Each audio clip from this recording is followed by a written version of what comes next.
Hello students, short trick number 138 है या concept बोल लीजिए। इसके अंदर क्या है, काफी क्वेश्चन काफी चैप्टरों के अंदर हमको एक्सपेंशन की जरूरत पड़ती है। जैसे साइन एक्स है, कोस एक्स है, टेंजेंट एक्स है, ई की एक्स है, ए की पावर एक्स है, log 1 प्लस एक्स है। ये जो एक्सपेंशन है इनको याद रखना मुश्किल हो जाता है।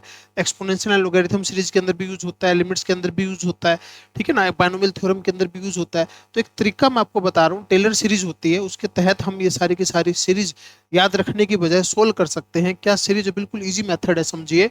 जैसे कि कोई भी फंक्शन है, ठीक है, तो आपको करना क्या है, आपको करना ये है कि फंक्शन वैसे का वैसा फंक्शन में जीरो रखो। एक्स बाय 1 का फैक्टोरियल, एक्स स्क्वायर बाय 2 का फैक्टोरियल, एक्स की क्यूब बाय 3 का फैक्टोरियल, ये तो करना ही है। फंक्शन का डेरिवेटिव करते जाओ और जीरो पुट करते जाओ। फंक्शन का डेरिवेटिव करते जाओ, जीरो पुट करते जाओ। मान लीजिए हमको जैसे साइन एक्स है, एक फंक्शन क्या है साइन एक्स, तो साइन एक्स की एक्सपेंशन पता करनी है, क्या एक्सपेंशन होगी। तो सबसे पहले साइन एक्स के अंदर फंक्शन में क्या पुट करो, जीरो। तो साइन के अंदर जीरो पुट कर लिया, ठीक है। उसके बाद साइन का क्या करो, डेरिवेटिव, डेरिवेटिव कर लिया कितना, cos x. Cos x, x की जगह क्या पुट कर दिया, जीरो। फिर एक्स बाय में 1 का फैक्टोरियल, है ना। फिर इसका सेकंड डेरिवेटिव, सेकंड डेरिवेटिव क्या हो जाएगा, माइनस साइन एक्स, और एक्स की जगह क्या रखना है, जीरो, ठीक है। फिर एक्स स्क्वायर डिवाइड बाय 2 का फैक्टोरियल। अगले बार फिर दोबारा फिर क्या करना है, डेरिवेटिव इसी का। माइनस साइन का डेरिवेटिव क्या हो जाएगा, माइनस कोस, कोस की जगह क्या पुट करना है, जीरो।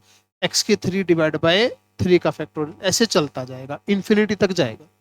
अब देखिए साइन जीरो तो क्या हो गया, जीरो हो गया। ये कोस जीरो क्या हो गया, 1, एक्स बाय 1 का फैक्टोरियल। माइनस साइन जीरो क्या हो गया, जीरो, एक्स स्क्वायर तो खत्म ही हो गया। माइनस कोस जीरो क्या हो गया, -1, एक्स की 3/3। इस तरीके से चलता जाएगा और अपने को ज्यादा एक्सपेंशन की जरूरत भी नहीं पड़ती। अगर स्टार्टिंग वाली 3 से 4 टर्म, 3 टर्म भी पता चल जाए, आपके सभी के सभी क्वेश्चन सोल्व हो सकते हैं। तो स्टार्टिंग की 3 या 4 टर्म में तो कोई दिक्कत ही नहीं है। सिर्फ ये समझना है फंक्शन में जीरो पुट करना है, डेरिवेटिव करते जाओ, जीरो जीरो पुट करना है सभी में। सबसे पहले यहाँ तो मल्टीप्लाई में 1 लेके चलना है, एक्स बाय 1 का फैक्टोरियल, एक्स स्क्वायर बाय 2 का फैक्टोरियल, एक्स 3/3 का फैक्टोरियल। सभी की सभी एक्सपेंशनों को आप इसे बना सकते हैं और याद रखने की जरूरत नहीं है, बनाएंगे तो क्वेश्चन सारे के सारे आपके जो है सोल्व हो जाए।